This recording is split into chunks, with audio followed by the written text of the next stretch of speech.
मेरा अकाउंट चला गया, पीयूष का चला गया, अब साहिल को धमकी मिल रही है। सौरभ जोशी, पीयूष जोशी, इनके इंस्टाग्राम अकाउंट को टर्मिनेट मैंने करवाया। ज्यादा कुछ नहीं करना पड़ा, बस कुछ स्क्रिप्ट्स रन करी और मेरा काम हो गया। अरे अरे अरे, डिसलाइक और हेट कमेंट्स करने वालों, एक सेकंड रुको यार। सबसे पहले तो ये समझ लो, ये जो अन्याय है, ये जो पाप है, ये मैंने नहीं किया। पर जो इन्फॉर्मेशन मैं इस वीडियो में शेयर कर रहा हूं, उससे आपको ये पता लग जाएगा कि ये काम क्यों और कैसे किया गया। साथ ही में I am in touch with people who are working at Instagram और कुछ ऐसे प्रोफेशनल एथिकल हैकर्स जो हमें हेल्प करेंगे इन फाइंडिंग आउट कि कौन है इस सभी चीजों के पीछे। एंड होपफुली मैं आपके साथ में वो डिटेल शेयर कर पाऊंगा अपने सोशल मीडिया अकाउंट्स पे। हाय, मैं हूं अखिल पैसा वैसा से। अगर आप इस चैनल पे नए हैं, सब्सक्राइब कर सकते हैं। वीडियो को लाइक नहीं करा है तो कर सकते हैं अगर पसंद आता है। हाँ, मैं आपको ये जरूर बताना चाहूंगा कि मैं इस चैनल पे मेकिंग मनी ऑनलाइन वाले रियल वीडियोस करता हूं, अवेयरनेस वाले वीडियोस करता हूं, ताकि आप लोग सही इंफॉर्मेशन पा पाए। 11 सितंबर यानी कि कल रात को 10 बजे हम एक फ्री डिस्कॉर्ड लाइव सेशन करने वाले हैं बहुत ही लिमिटेड लोगों के साथ में, जहां पे मैं आप लोगों को हेल्प करूंगा in being able to understand कि आप ऑनलाइन पैसा कैसे कमा सकते हैं। जो भी प्रॉब्लम आप फेस कर रहे हैं वो आप मुझे पूछ सकते हैं, एब्सोल्युटली फ्री। कोई पैसा नहीं है, ना आज ना कल। डिस्कॉर्ड सर्वर का link in the description below. काफी हो गया सेल्फ प्रमोशन, और हाँ, इंस्टाग्राम पे भी फॉलो करना है तो कर लेना। सबसे पहला सवाल, क्यों किया गया सौरभ जोशी, पीयूष जोशी और इनके पिताजी के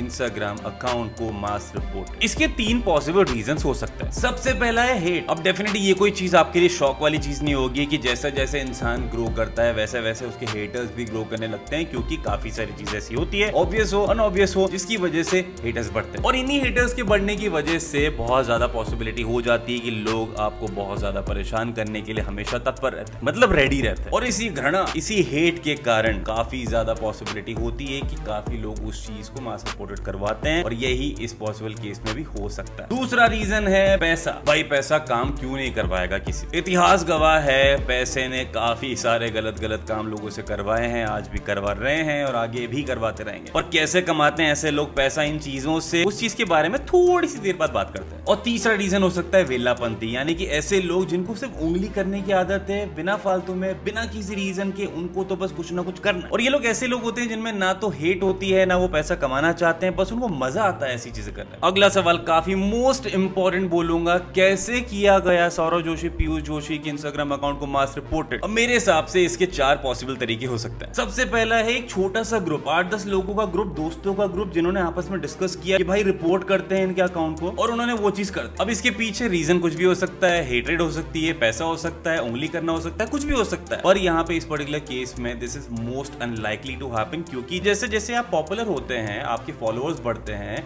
तो कुछ लोगों के रिपोर्ट करने से इतना कोई ज्यादा फर्क पड़ता नहीं। तो कंसिडरिंग सौरभ जोशी, पीयूष जोशी का जो भी अकाउंट टर्मिनेट हुआ, उनके काफी ज्यादा फॉलोअर्स थे, इस वजह से ये पर्टिकुलर चीज होना इज नॉट पॉसिबल। दूसरा तरीका है एक कम्युनिटी ऑफ समवन, जहां पे 500 या 500 से ज्यादा मेंबर्स हैं। ऐसी कम्युनिटीज मोस्टली डिस्कॉर्ड या टेलीग्राम पर होती है, और बहुत ही ज्यादा पॉसिबिलिटी होती है कि ये एक क्लोज्ड कम्युनिटी होती है, यानी कि हर एक बंदा उसको ज्वाइन नहीं कर सकता है। जो भी ज्वाइन करता है वो बाकी लोगों को पता होने के बाद में ही करता है। अब मोस्ट केसेस में क्या होता है, जो कम्युनिटीज ये गलत काम करती हैं, वो एक क्लोज कम्युनिटी होती है, सारे मेंबर्स वहां पे अप्रूवल के बाद में एंटर करते हैं, और हर एक मेंबर जो अंदर आता है उसकी डिटेल्स उसका जो फाउंडर होता है, जो मेन मेंबर्स होते हैं, उनको पता होती है। रीजन बहुत ऑब्वियस है, क्योंकि अगर किसी भी रैंडम स्ट्रेंजर को अगर आप अलाउ कर लोगे अपने ग्रुप में, तो कोई भी इंसान वो इन्फॉर्मेशन को बाहर शेयर कर सकता है, जो उस पर्टिकुलर कम्युनिटी के लिए बहुत ज्यादा नुकसानदायक हो जाएगा। पर खास बात यह है कि यहाँ पे जो फाउंडर्स होते हैं वो एनोनिमस होते हैं, उनकी जो आइडेंटिटी होती है किसी के सामने नहीं होती है, पर मेंबर्स जो ज्वाइन करते हैं उनकी आइडेंटिटी को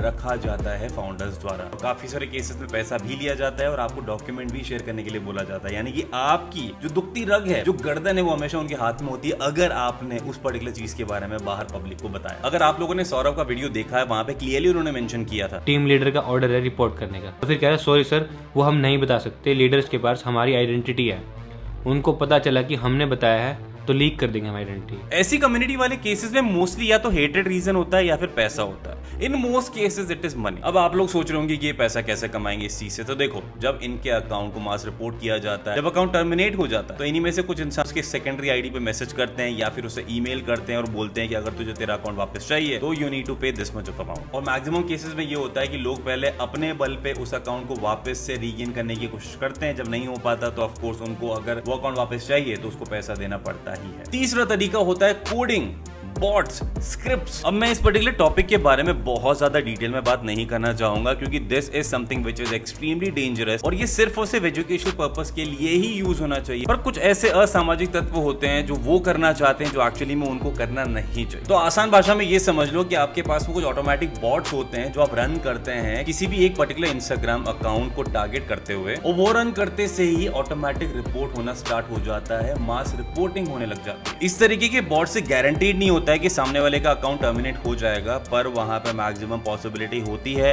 when you do this it happens. और मेरे हिसाब से सौरव जोशी और पीयूष जोशी के अकाउंट टर्मिनेशन के केस में कम्युनिटी वाला पार्ट और बॉट वाला पार्ट मिक्स करके यूज किया गया। और चौथा तरीका है इंस्टाग्राम रिपोर्ट सर्विसेज को खरीदना। अगेन इस टॉपिक पे भी डिटेल में कुछ बात नहीं करना चाहूंगा, मैं आपके साथ में कोई सोर्सेस शेयर नहीं करना चाहता हूं, पर ये समझ लो जिस तरीके का काम ये बॉट्स करते हैं जो मैंने तीसरे पॉइंट में बताया, उन्हीं बॉट्स को यूज करके काफी सारे लोग सर्विस प्रोवाइड करते हैं लेजिट वेबसाइट से, जहां पे आप इन चीजों को खरीद सकते हैं और किसी पर्टिकुलर इंस्टाग्राम अकाउंट को टारगेट कर सकते हैं। बट मैं डेफिनेटली आपसे निवेदन करूंगा, प्लीज अंडरस्टैंड दिस कि this is very very serious. ये आपके अगेंस्ट भी जा सकता है, कैसे वो आपको आगे पता लगेगा अगर आप कुछ गलत करते हैं, पर इतना समझ लेना कि this is something which is not to be done. जैसा आपको यहाँ पे स्क्रीनशॉट में नजर आ रहा है, ये एक पर्टिकुलर सर्विस का स्क्रीनशॉट है। कुछ पर्टिकुलर अमाउंट के लिए आपको पर्टिकुलर नंबर ऑफ रिपोर्ट्स मिलते हैं जो आप टारगेट कर सकते हैं किसी भी यूजर के ऊपर। ऐसा करने से गारंटीड तो नहीं होता है कि सामने वाले का अकाउंट चला जाएगा, पर you must report using the bots. तो ये हैं वो 4 तरीके जो पॉसिबली यूज कर सकते हैं लोग जब भी वो किसी भी रीजन से आपको टारगेट करना चाहे। पर एक सवाल जो डेफिनेटली हर एक के दिमाग में आना चाहिए और शायद आ भी रहा होगा, वो ये है कि इनसे बचा कैसे जाए। काफी अनफॉर्चुनेट सी बात है कि इस चीज का कोई सोल्यूशन नहीं है। जब भी आपके साथ में ऐसी चीजें होती है, अकाउंट टर्मिनेट होता है, the only hope you have is Instagram support. और अनफॉर्चुनेटली इंस्टाग्राम का सपोर्ट इतना कोई एक्टिव नहीं है, इतना कोई अच्छा नहीं है, इसीलिए मैक्सिमम यूजर्स को रिस्पॉन्स भी नहीं आता। अब अगर आपका इंस्टाग्राम अकाउंट एक छोटा सा अकाउंट है तो पॉसिबिलिटी बहुत ही ज्यादा कम हो जाती है कि आपकी इंस्टाग्राम सुनने भी वाला है। हाँ, थोड़े बहुत चांसेस जरूर है, पर मैक्सिमम चांसेस हैं कि वो वापस नहीं आएगा। अब क्योंकि थोड़े चांसेस है तो डेफिनेटली आपको ट्राई तो करना चाहिए, ऐसा मत करना कि आपने ट्राई नहीं किया। और जो बड़े अकाउंट्स हैं उन लोगों के लिए चीजें थोड़ी सी इजी हो जाती है क्योंकि उनके पास में ऑलरेडी एक कॉन्टैक्ट होता है, या फिर उनके लिए थोड़ा इजी हो जाता है इंस्टाग्राम को कॉन्टैक्ट करना क्योंकि वो ऑलरेडी एक पॉपुलर अकाउंट है। पर मेरे हिसाब से एक बहुत ही अच्छा सोल्यूशन है जो इंस्टाग्राम को करना चाहिए, जितनी जल्दी वो कर पाए उतनी जल्दी। अब क्योंकि ये बहुत ही ज्यादा सीरियस चीजें हैं, मुझे लगता है कि इंस्टाग्राम को 2 या 3 चीजें कर लेनी चाहिए। हर एक अकाउंट जिससे रिपोर्टिंग होती है उस पर्टिकुलर अकाउंट से एसोसिएटेड एक कॉन्टैक्ट नंबर होना चाहिए जो वेरीफाइड हो। हर एक अकाउंट जिससे वो रिपोर्टिंग किया जाता है वो एटलीस्ट 12 महीने पुराना होना चाहिए। और कुछ और सिमिलर सी चीजें जो इंस्टाग्राम कर सकता है टू मेक श्योर जो भी अकाउंट है वो एक लेजिट अकाउंट है, ताकि इतना ध्यान रखा जाए कि बॉट द्वारा क्रिएटेड जो अकाउंट्स होते हैं,